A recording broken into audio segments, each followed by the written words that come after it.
ก็ได้น้องเดี๋ยวอ้ายถามทางนี้ก่อนเด้อเดี๋ยวสิมาถามเจ้าอีกเด้อเนาะแขกคนไปทางใดเบิดแล้วนี่เมื่อบ่เลยเนาะโอ้พี่น้องเอ้ย สบายอีกรอบนึงเนาะทางเนาะคาดว่าสิฮอดไสมื้อนี้เนาะผลงานให้ได้ใช้ตรงให้มันเนียนเนาะมันจังบ่ขยับขยื่นโดยใช้ตรงแล้วจังสิพอได้ปูไม่แปลนธรรมดาพอได้เหยียบขึ้นพอมันบ่สูงเนาะโดยพอมันขึ้นยากลงยากแน่พี่น้องเอ้ยอึ๊บวังเด้อ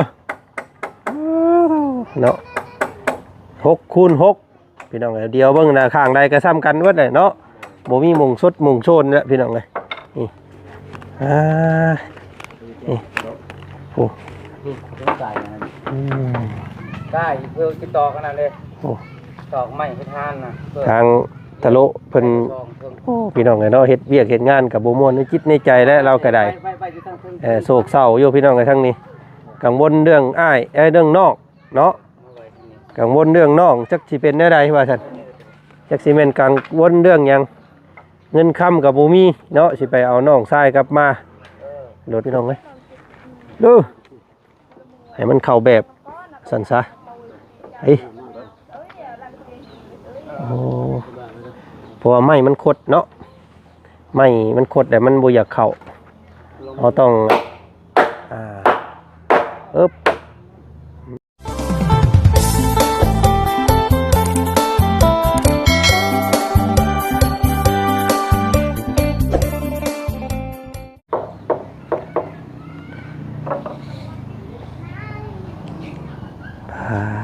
เนาะแขกคนเมื่อกี้นี่เด้พี่น้องไอ้น้องหุ่มยุบตัดภาพมาอีกบัดที่นี่เพราะว่าแขกคนหายไปเลยเดือแค่สร้าง3-4สร้างพี่น้องเลยสบายดีเด้อ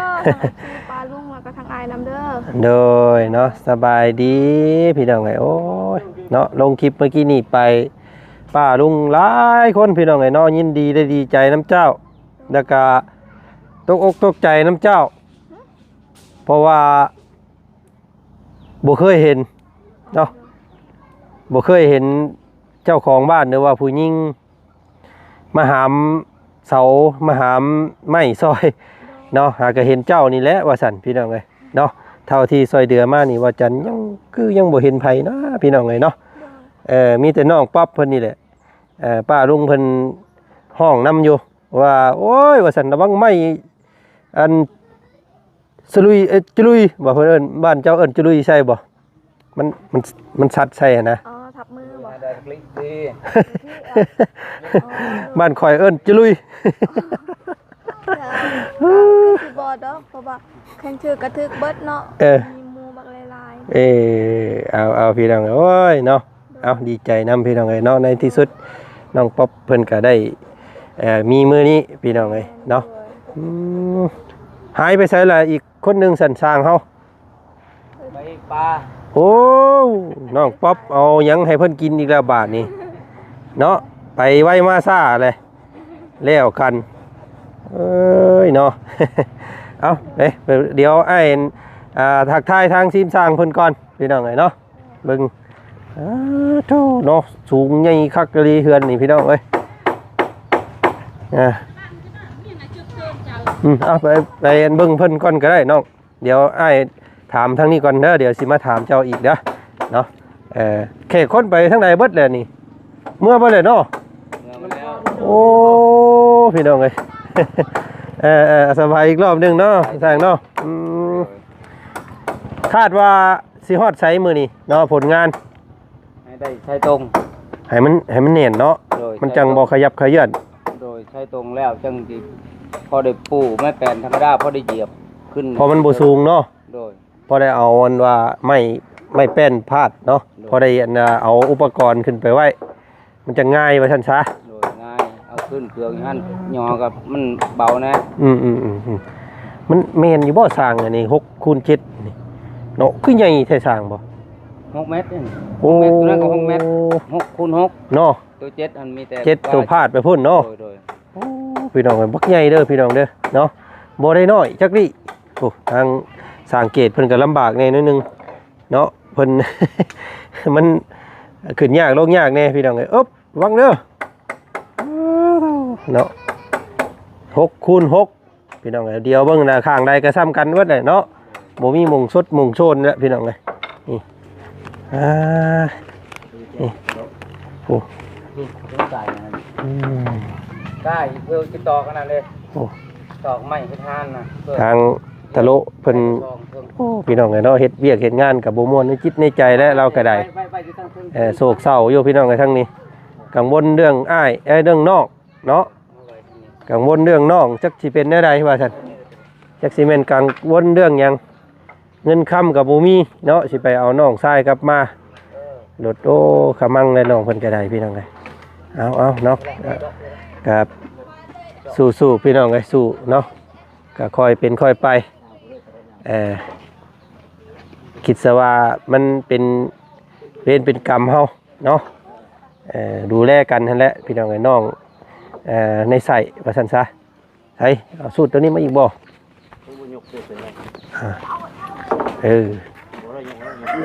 ปึ๊บมื้ออื่นนี่สิเห็นแต่สร้าง3คนได้มื้ออื่นนี่เนาะทางตะโลเพิ่นครอบแล้วบ่ครอบแล้วเนาะไปหับน้องชายว่าซั่นพี่น้องครอบแต่คืนนี้อ หรือว่ามื้ออื่นข่อยบ่ได้มาแล้วก็ค่าเวียกค่าหยังค่าไปเอาน้องอยู่อาการเพิ่นหนักแฮงเนาะเป็นเปี้ยเป็นรอยต้องเอามารักษาว่าซั่นพี่น้องเอ้ย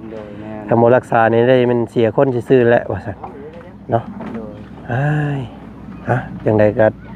ลองถ่าดุนเบิ่งอีกพี่น้องไอ้น้องชายเพิ่นหน้าตาสิเป็นจังไดบ่จันก็บ่เคยเห็นจักเทื่อพี่น้องเคยยินแต่ตะโลว้าวพี่น้องเลยเนาะนี่เนาะเมื่อยุกเมื่อยังขึ้นไปแล้วพี่น้องเลยกะสิลักษณะแบบนี้เนาะนี่พี่น้องเลยเพิ่นบันไดได้ขึ้นมุมนี้บาดนี่เนาะไปขึ้นไปทางนี้ทางนี้ก็สิเป็นระเบียงโมมีระเบียงได้พี่น้องเลยเนาะแล้วตัวนี้ก็สิเป็นตัวอัดแล้วก็ปองเยี่ยมอยู่นี่ก็ปองเยี่ยมอยู่หันเนาะสายค่านี่สิตกลงไปพุ่นก็สิเบิดมาพี่อุ๊บมันหอดพักแล้วจำบาแล้ววันใดขึ้นแบบลักษณะเดียวกันกับเพื่อนน้องเลี้ยงเพื่อนน้องกันน้องใจดีพี่น้องเลยเนาะเป็นยังปรับระดับอยู่บ้านนี่พี่น้องเลยเนาะเป็นยังปรับเป็นยังกึ่งอยู่โอ้เนาะบ้านเฮือนซานของน้องเพิ่นนี่ก็บ่ธรรมดาพี่น้องเลยเนาะใหญ่ตัว6 คูณ 6เนาะเท่ากับว่า6 คูณ 7ตัวที่ปลายออกมาพี่น้องเลยเป็น2 ห้องเนาะ2 ห้องนอน2 ห้องนอนแบบห้องโถงห้องนั่งดินนี่หลายแน่ตัวนี้พี่น้องเลยถ้าเฮ็ด3นี่ก็คือสิยากเนาะเฮ็ด3นี่เป็นไปบ่ได้เลยพี่น้องเลยเฉพาะอัน9 เสานะถ้าเฮือน9 เสานี่เฮ็ด3 ห้องนี่บ่ได้เนาะถ้าเฮือน12 เสาได้เฮ็ด3 ห้องนี่น่าจะได้เนาะแต่เฮือน9 ต้นนี่เฮ็ด3นี่บ่ได้แล้วพี่น้องเอ้ยเนาะ ยากเลยทางนี้พี่น้องเอ้ยกินขั่วซีนกินนั่นว่าแกงไก่ยังบ่พอบ่ขุดหน่อไม้ละบาดนี่โอ้เฮ้ยสิฝากให้แม่ทางเขาเอิ้นว่าแม่ใดเอิ้นบ่เป็นแม่ทางป้า เด้อมายินดีน้ำเพิ่นบ่ก็ได้ขอหน่อไม้มื้อนี้ขอหน่อไม้มื้อแกงโอ้ยนี่พี่น้องเอ้ยเนาะหน่อไม้แล้วกำลังขึ้นเนาะหาอันพุ่นนั่นใส่อีกมันจังงามเนาะกำลังขึ้นนี่ก็มีนี่ยอดนึงหน่อไม้ไผ่ น้องไม่สังไพเนาะแกงหวานได้พี่น้องไอ้นี่ ไม่ล่ะ น้องไม่กอเดียวพากันหุ่มกันอยู่พี่น้องเอ้ย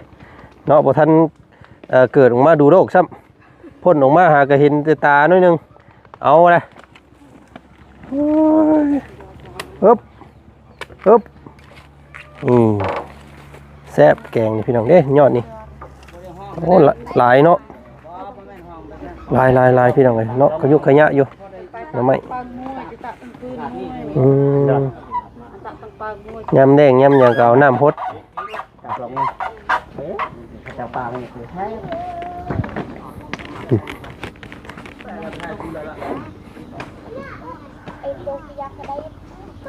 ตอกมาได้บ่อีกน้อยหนึ่งประมาณหา2 เส้นงัดมาอีกน้อยหนึ่งอีกน้อยหนึ่งพอได้แล้วพอดี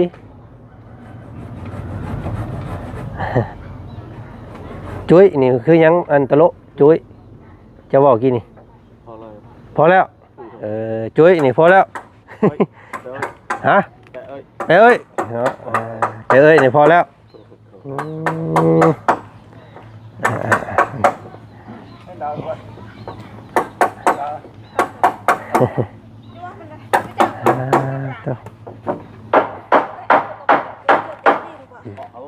ตึงต่ำในทางนั้น กินข้าวเลยบ่ กินแล้วออกไปลงคลิปแล้วก็กินอยู่พุ่นเลยเนาะโมเป็นยังเนาะสมเจ้าพ่อขู่พ่อคนอยู่บ่ของกินพออยู่กินพ่อมีเนาะกินซ้ำมีสิให้อิ่มสิให้เดือสิให้เพื่อดีกับได้เลยเนาะพอดีหาขู่หาคนจะคนก็สรุปแล้ววัน30เนาะได้35กลางๆแล้วมูคูในบ้าน30คนมูคูเจ้านะคนน้อยๆก็มูหลายแท้เนาะราศียานเขาเจ้าบ่ไปเขาเจ้าไปแบบครบเลยเนาะหาเพื่อไว้ซื่อๆหาเพื่อยายก็ว่าหาเวียกมีเวียกเด้ได้บัดมาเบิดเนาะโอ้ดีใจแล้วเรามาครบดีใจน้ำพี่น้องเลยย้อนนาเบาเป็นคนมีน้ำใจนี่แหละเนาะหมู่คู่หาก็ไปเพิ่นก็เลยมาให้เจ้าเลยเนาะถ้าหาหมู่หาเฮาบ่ไปเพิ่นก็บ่มาเลยเนาะแม่นแหละเนาะเอามีแต่เบิ่งสร้างบาทนี่พี่น้องเลยเนาะของอยู่ของกินหรือว่ายังมีหยังก็มีแต่ฝากเบิ่งทางนี้แล้วบาทนี่พี่น้องเลยพี่กำลังงัดกันอยู่ไม่ก็นักกว่าโคตรอีกพี่น้องเลยดูให้มันเข้าแบบสันซะโอ้เพราะว่าไม้มันคดเนาะไม้มันคดแต่มันบ่อยากเข้าเราต้องอันว่า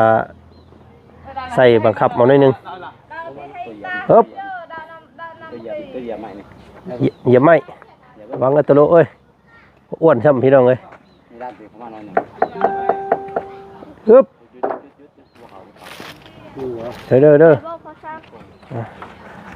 ลงเลยน้องเลย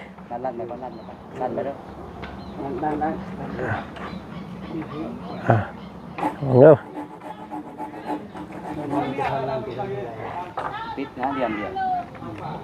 ตอกปก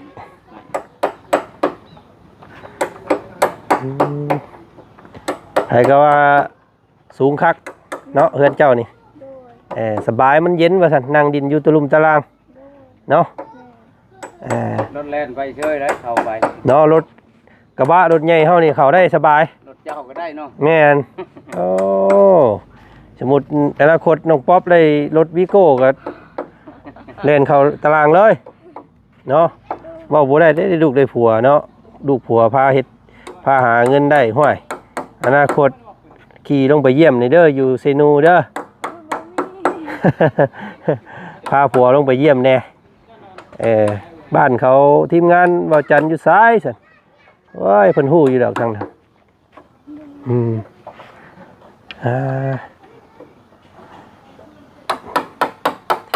มื้อนี้อาจจะได้แต่ขึงแบบไว้นี่แหละเนาะมื้อนี้เนาะขึงให้มันเข้าแบบเข้าทรงจัด จะรับความเที่ยงนี่ยังไหวนี่แหละใส่ไม้อันนี้ไว้ว่าซั่นพี่น้องเอ้ยแต่ทางสโลเพิ่นก็เนาะอื่นหยุดให้พี่น้องอาจจะบ่ได้อยู่ซอยสร้างว่าซั่นพี่น้องเนาะก็อย่างในต้องไปหับน้องทรายเนาะเฮ็ดเปียกก็บ่ค่อยม่วนบ่เคยมึนปานใดพี่น้องดอกที่พวกเขาเด้อดอกพวกเขา เอาคักได้สั่งเด้อเนาะรับได้รับให้อันน้องป๊อบเพิ่นนอนเลือดขึ้นหัวบ่ได้เด้เนาะน้องป๊อบเนาะจังไดทั้งนี้เป็นทั้งหัวนอนต่ำกว่าทั้งนั้นเพื่อตื่นมาเลือดขึ้นหัวลุกบ่ได้เด้พี่น้องเอ้ย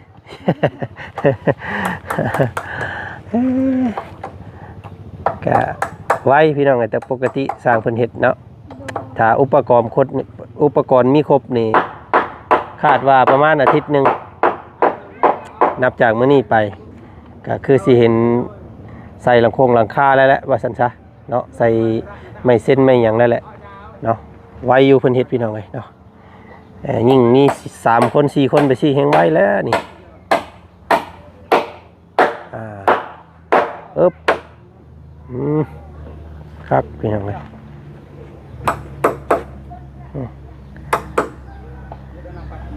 แผนกสูงนี่ต้องยกให้พวกกันเพิ่นยังหนุ่มเนาะนอดมานำเอาลุงนวดจ้างกันทีไปจ้างกันทัน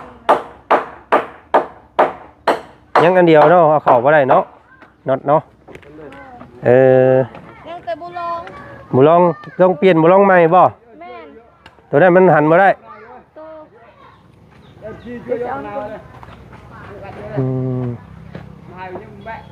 จับทั้งดุมเลยพี่น้องไอ้แน่นแน่เลยเนาะเฮือนหลังนี่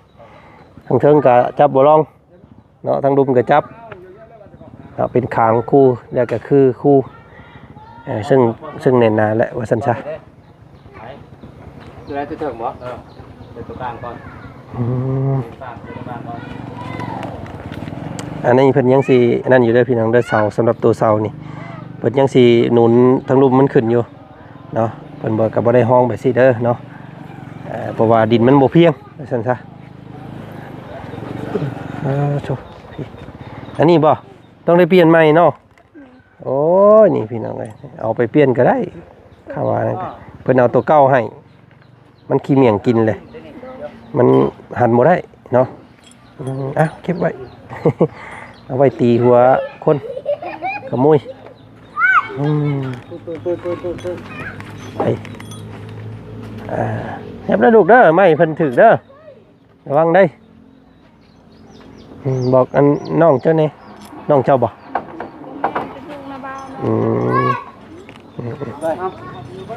ระวังไม่ตกใส่เด้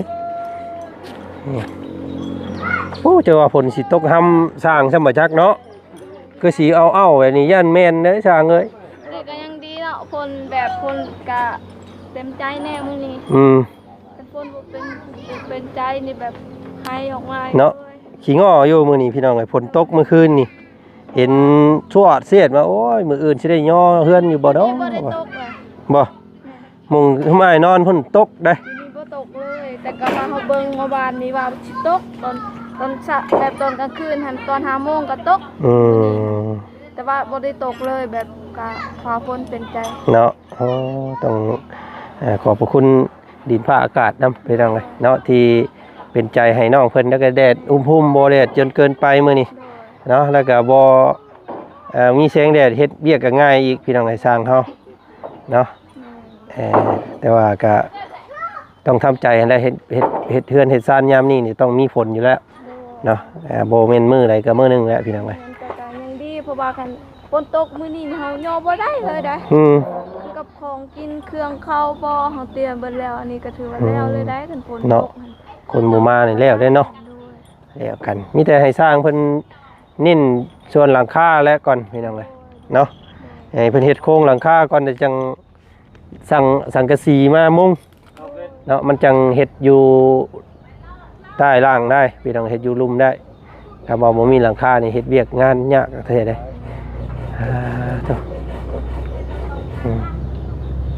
เด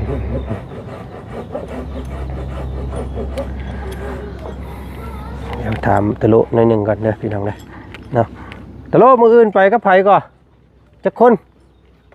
ครับ ไป3 คนบ่มืออื่นเคยก็ยังบ่ทันไปเว้า อ๋อต้องไปเว้าเพิ่นแต่เนิ่นๆเด้เด้อส่วนหน่อยเพิ่นไปทางอื่นแล้วเด้ เว้าสิถามเรื่องน้ำมันเพื่อให้เราไป เราสิเอาไป อยู่ไสก่อนน้องเจ้าน่ะ อยู่หลัก35 อ๋ออยู่หม่องเดียวกันกับเพื่อนกับผัวของน้องออนบ้านเสลวเนาะหม่องเดียวกันนั่นแหละอยู่ทางไปพระธาตุโพนเนาะเป็นศูนย์บำบัด ไล่เสร็จนั่นค่อยส่งไปแล้ว แล้วเขาบอกว่าวันเช้าลงมาเงินล้าน2ลงมา ต้องจ่ายเพิ่นล้าน2บ่ แม่น ค่าธรรมเนียมเพิ่น คันว่าเข้ามาส่งนั้นจักเท่าใดก็บ่ได้ถาม เพิ่นก็สิไล่เพิ่มอีกได้เนาะ เพราะว่าแกจะเอาไปรับเองล้าน2 อันนั้นจะย่านถามร้านเพิ่นไปจักเขามาส่งเอง เนาะพี่น้องจักก็ได้ค่าน้ำเมือกน้ำมันค่ากินค่ายาอีกแล้วเนาะไปเพื่อสิฮอดน้ำมันก็ให้หมู่เก็บเงิน หมู่ บ่เก็บต้นไม้ไป พี่น้องเอ้ยเบิ่งทำเอาเพิ่นมาแหละจะให้เพิ่นอยู่น้ำเจ้าหั่นแน่เนาะอยู่ห้องโตตะลุ่มตะล่างหั่นแน่เนาะแม่เพิ่นเฮ็ดห้องอยู่ใต้ล่างให้แหละพี่น้องซ้ำว่าแม่เพิ่นก็มองเห็นเนาะตอกจักมือนึง เอาใจแล้วเราจะอยู่เพื่อนเก่ากับยาแล้ว เนาะเราอยู่ทางเก่าบ่ได้แล้วบัดนี้เพราะว่า ให้เราเศร้าก็ เพราะว่าเราต้องมีคนเบิ่งคนแยงเราได้บาดนี่เป็นเปี้ยเด้พี่น้องเอ้ยถือกักขังลงดนได้โพดโอ้ย เรา เนาะ เดียวก็ได้แล้วเราเป็นไข่มีไฟเป็นไง ต้องให้เพิ่นเซาพุ่นจังว่ากันเรือนหลังเก่าก็คำรับแต่งเบิ่งแย่งดีๆก็เป็นตาอยู่โยพี่น้องเอ้ยเนาะมันก็เน้นหนาหลังคาก็บ่ได้หัวปานใดมีแต่เปลี่ยนแต่ผากับประตูหั่นก็ได้แล้วเนาะนอนได้แล้วพี่น้องเอาเนาะโอเคพี่น้องเนาะก็มาอัปเดตเบื้องสร้างแล้วก็ถามทางตะโลเพิ่นมื้อนี้พี่น้องเนาะมื้ออื่นมีแต่3 คนเด้อพี่น้องเด้อเนาะเอาจังซั่นอ้ายไปทางอื่นก่อนบัดนี้ โดยขอบใจเด้อขอให้เดินทางปลอดภัยขอบใจพร พักผ่อนซะเจ้าก็ตื่นจักโมงเช้านี่ 5 โมง เดิน5 โมงเช้าโห 5 โมงยัง อ๋อระวังได้หัวย่างไปย่างมาหัวดวนไปค่อยเนาะโอ้ เป็นลมเลย ตื่นเต้นแทงดีใจเลย เนาะดีใจพี่น้อง วั เล น ย นี้นอนตั้งแต่หัวค่ำเลยเพราะว่าอยากให้นอนอิ่มแล้วมื้ออื่นสิตื่นเช้า ตื่นเต้นดีใจได้คิดว่าพันได้เนาะว่าสิมีเรือนหลังบักใหญ่เนาะ แม่เพิ่นรักบักใหญ่แล้วก็อยากงาม งามอีกเลยพี่น้องเอานี่แหละเป็นว่าเป็นบุญวาสนาของเจ้าเนาะอยากตอบบุญแทนคุณเพิ่นบ่ได้อยากให้ตอบแทนอีหยังพี่น้องเลยมีแต่ตั้งอกตั้งใจเนาะเป็นคนลุกมันขยันหักครอบครัวเบิ่งแยงเพิ่นเด้อเนาะเบิ่งแยงเฮือนชานที่เพิ่นเฮ็ดให้มันใหม่มันงามบ่ให้มันเป้มันเพเนาะสำนั้นก็เท่ากับขอบพระคุณเพิ่นแล้วแหละพี่น้องเนาะเอาไปก่อนมื้อนี้ขอตัวลาก่อนเนาะเอาสบายดี เด้อ เนาะ ทางจีปลาลุงแล้วก็ทางไอเกินเด้อ เด้อเนาะสบายดีพี่น้องว่าจันก็ขอตัวพร้อมน้องเพิ่นเลยมื้อนี้ไปทางอื่นก็ได้สร้างเด้อเดี๋ยวสิกลับมาใหม่เดี๋ยวสิมาเบิ่งสร้างใหม่อีกพี่น้องเนาะไปพี่น้องไปผู้ละปีนี้ก็สิบุกป่าไปหาเบิ่งสาวน้อยเลี้ยงงัวก่อนอยู่ผู้ละป่าไม่วิกพี่น้องเลยสิไปเบิ่งน้องลั่นอยู่บ้าน35หรือว่าบ้านอลางไปตามเบิ่งน้องเพิ่นไปเลี้ยงงัวไปเลี้ยงได้ใดว่าซั่นซะสาวน้อยเลี้ยงงัวพ่อกันคลิปหน้าพี่น้องเด้อ